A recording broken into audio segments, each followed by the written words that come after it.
It's time for Fresh Oil with singer-songwriter and pastor Keith Manley. A program designed to minister the gospel of God's grace and to bring fresh oil to the brokenhearted. And now, with today's program, Pastor Keith Manley. Hello, my friend. Welcome to Fresh Oil. Today's the Thursday edition of Fresh Oil. This week we've been talking about the waiting room of God. What a wonderful subject. Many of you find yourself today in the waiting room of God. Boy, have I been there. A couple years back, I went through almost a full year of not being able to walk. I was in God's waiting room. I began to wonder if I would ever walk again, but I trusted God despite what the doctors would say. There are times when we go through that season where it seems like God is delaying the answer to our prayers, but really, friend, He has perfect timing. And He's doing something in that season of waiting that we can't see when we first are going through it because we don't understand the purpose of delay. Today's episode, that's what we're calling it. We're calling it the purpose of delay. And I want to speak directly to that part of you that keeps asking, why hasn't it happened yet? Why the holdup? Why is God allowing this to stretch on for so long? And here's the truth, my friend. Delay is one of the most misunderstood tools in the hands of God. We often miss what God is doing when we're going through the delay. We equate delay with denial, and we see it as God saying no, but many times delay is just God saying not yet. Because what I'm doing in you is just as important as what I'm doing for you. We're going to dig deep today. We're going to uncover the mystery behind divine delays. And by the end of the show, I believe you'll begin to understand you're waiting with new eyes and see a new purpose underneath what God is doing for you. Now, our text today comes from the Gospel of John, chapter 11, verses 5 and 6. It said, "Now Jesus loved Martha and her sister and Lazarus. So when He heard that Lazarus was sick, He stayed where He was 2 more days." Now, why would a loving God delay His answer? I've often wondered why Jesus waited 2 more days before He came to Bethany when Mary and Martha had sent word that their brother was sick, even unto death, and Jesus waited until the point where Lazarus already died. Why would a loving God delay His answer? Have you ever asked that question? We know He can act. We believe He hears us. We prayed the right prayers. We stood on the right promises, and still we wait. Today's message is called The Purpose of Delay because delay isn't random. It isn't cruel. And it certainly isn't divine forgetfulness. Delay is often intentional, and it's purposeful, and it's deeply transformative in our lives. We're going to explore not just the reality of delay, but its necessity. And I believe by the end of the program today, you'll begin to thank God for the delay that you once resented. Now, let me begin today with a powerful illustration. There was a master potter who was once asked why some of the most beautiful vases and bowls in her collection took twice as long in the kiln as the other vases. And she smiled and she said this, because they were formed for fire. She went on to explain that the thicker the clay, the more intense the pressure, and the higher the intended value, the longer the time that the pot had to spend in the kiln, in the fire. Some of my fastest pieces, she said, they cracked when I removed them too soon. But the ones I left in the fire, they became heirlooms. Boy, that struck me. Friend, what if your delay is not punishment? What if it's proof that God is making something precious in you? What if He's building something in you and you're being made for great purpose in your life? You're being fired for a reason. God has something beautiful that He's going to do in your life. Isaiah 64 and verse 8 says this, "We are the clay, and you are the potter." And the potter knows the exact temperature that'll bring out strength without destroying the design. Sometimes what we call delay, the potter calls it curing. He's not ignoring your prayers. He's guarding your integrity, your endurance, your readiness, because what he's shaping in you is not ordinary, friend. It's holy. Friend, delay allows depth to catch up to the calling. Let's go on with John chapter 11, the story of Lazarus. Lazarus is sick. Jesus gets the news. And then comes the stunning verse that says, now Jesus loved Martha and her sister and Lazarus. So when he heard that Lazarus was sick, he stayed 2 more days. Now I would think the verse would say, now Jesus loved Mary, Martha, and Lazarus. So when he heard he was sick, he ran immediately to heal him. But that's not what it said. He stayed 2 more days. Wait, what? He loved them, so he stayed? Yes, because Jesus wasn't coming to do what they expected. He was coming to do something greater. And in order for the resurrection to happen, death had to come first. So delay was part of the design. Now apply that to your life. You've been asking for God to take you to the next level. You've been believing God for a breakthrough.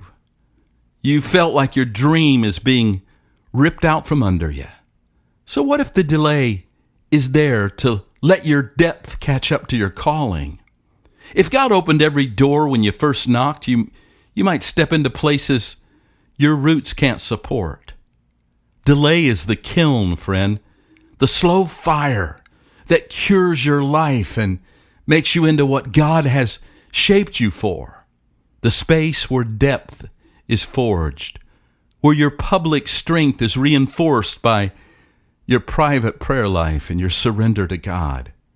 Don't resent the kiln. It's proof that what you're carrying really matters. And then secondly, today, think about this. Delay separates trust from control. Here's the truth we don't always like to admit. Most of us want to trust God as long as we agree with His timeline. But when the delay grows long, when the wait becomes uncomfortable, we begin to lose trust. And we start to reach for control. We try to help God. Have you ever tried to help God out? We begin to cut corners. We rationalize compromise.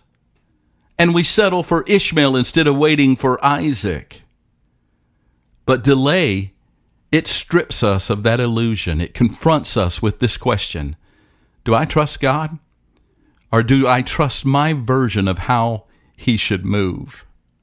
See, God will intentionally delay some things just to purify your faith from manipulation. He'll remove your timelines and He'll test your surrender. He'll ask, am I enough for you? Even when I say, not yet? The longer I serve God, the more I realize that the greatest miracles happen when I stop controlling the outcome and I start trusting the heart of the one who has decided to delay.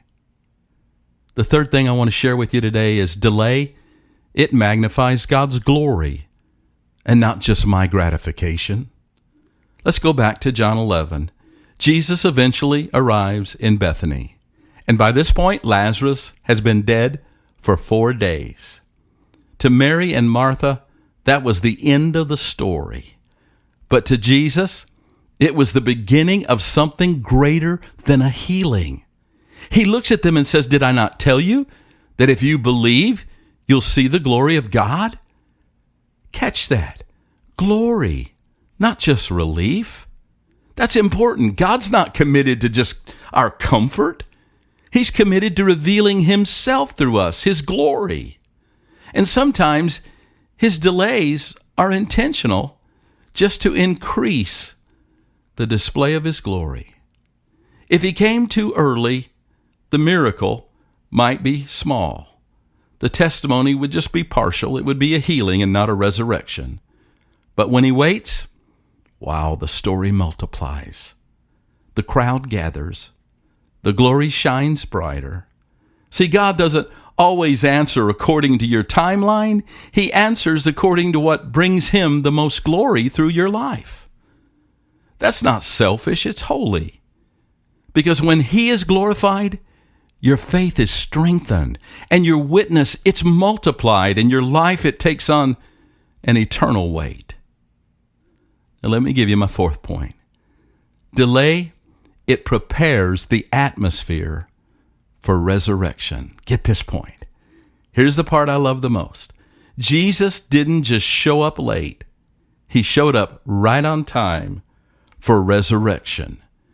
Had He arrived earlier, Lazarus would have been healed, but the world would have missed the voice that called death back to life. Delay is what gave birth to resurrection. Friend, what if your delay isn't leading to disappointment, but to resurrect things that you never imagined possible? God may be allowing the death of a plan, a timeline, a dependency, so He can raise up something you didn't even ask for. See, His delays are strategic. He does things on purpose, not by accident. He's not trying to get you back to what was. He's calling forth what will be. Now let's pause in closing today to reflect with honesty. What have you assumed was a rejection, but might be a delay? Have you given up on something that God still intends to resurrect? Have you tried to take control in a season that was meant for surrender? Are you trusting God, or are you trusting your plans? And the children of Israel, they wandered around Mount Sinai one more lap for 40 years in the wilderness. God had them there until they got it right. Where has delay deepened your faith instead of destroying it? Think back on your life and remember times where God delayed, but it ended up being a good thing and not a bad thing. Can you name a time when waiting shaped something inside of you? Don't waste your delay. Let it speak. Let it shape you. Let it show you that God is working in ways you cannot even see. Now, in closing today, stop praying only for deliverance from the delay. Start praying for revelation within the delay. God, what are you doing in me right now during this season of silence? During this waiting room experience? God, what are you preparing in secret? God, what kiln have you placed me in that'll reveal your glory through me? Let's stop treating delay as the enemy. It may be the sacred space where destiny is cured, it's fired, and it's fortified. Father, for every listener frustrated by delay, I ask for peace, but I also ask for revelation. Show them that this season is not wasted. Speak into the heat of the kiln and remind them that you are the potter, Lord. Shape them, strengthen them, reveal the resurrection power on the other side of the waiting. We trust you, not only when you speak, but even when you say, stay 2 more days. And in Jesus' name, I pray for everyone listening today. God, may you be with them during this season of the waiting room. We thank you for it. Thank you, friend, for joining me for today's Fresh Oil. Tomorrow we finish our week out with what happens when you don't give up. If you are enjoying the ministry of Fresh Oil, check out some of the resources we have available online. Keith Manley has authored a number of books that are available on Amazon.com, including his memoir, This Is My Story. His book, The Grace Revolution, is also available along with a number of novels in paperback, hardcover, and Kindle ebook. His music is available on Apple Music, Spotify, and all the streaming platforms. Thanks for your support for this radio ministry. Thanks for joining us today for Fresh Oil with Pastor Keith Manley. Fresh Oil is an outreach of Grace Family Church in Rockford, Illinois, and can be heard each weekday at this same time. You can reach us online at weneedgod.com. Until next time, remember, God's love for you is unconditional, and He makes His mercies new every morning.